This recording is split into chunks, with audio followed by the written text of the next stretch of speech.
श्री गणेशाय नमः. श्रीमद भागवत कथासार स्कंद दुसरा अध्याय पहिला. ध्यानविधी व भगवंताच्या विराट स्वरूपाचे दर्शन. ओम नमो भगवते वासुदेवाय. श्री शुकाचार्य म्हणतात, हे राजा, लोकहिताला अनुलक्षून केलेला प्रश्न उत्कृष्ट आहे. देह, अपत्य, स्त्री इत्यादी आपले परिवार वस्तुतः मिथ्या असूनही त्यांच्या ठिकाणी आसक्त झालेला पुरुष इतरांचे मरण प्रत्येही पाहत असतानाही स्वतःचा नाश होईल असे त्याला वाटत नाही. तेव्हा हे भरतवंशजा, मुमुक्षुने सर्वात्मा भगवान जो ईश्वर हरी त्याचे श्रवण कीर्तन व स्मरण करावे.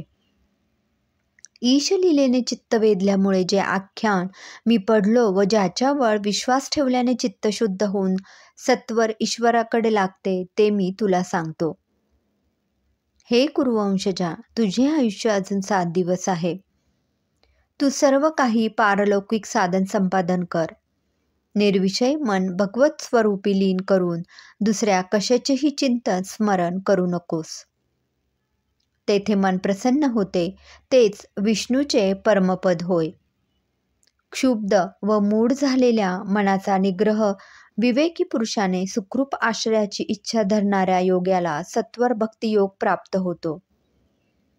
राजा म्हणतो, हे ब्रह्मनिष्ठ पुरुषाच्या चित्ताच्या मनाचे निरसन सत्वर करणारी धारणा कशा प्रकारची, कोठे व कशी करावी.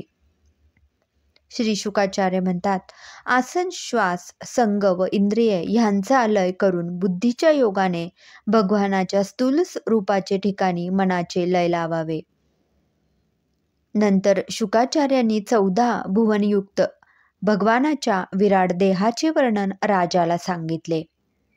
अशा त्या विराट देहाच्या ठिकाणी स्वबुद्धीच्या योगाने मनाचे लय लावावे असे सांगून सर्वांच्या बुद्धिवृत्तींच्या योगाने सर्व अनुभवणारा सर्वात यामी परमात्मा एकच आहे ह्यास्तव त्या सत्यस्वरूप व आनंदनिधी परमेश्वराचेच सेवन करावे.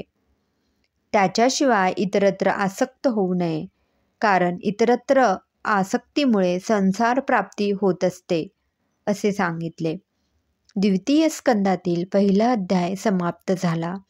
ओम नमो भगवते वासुदेवाय. जय श्री कृष्णाय नमः.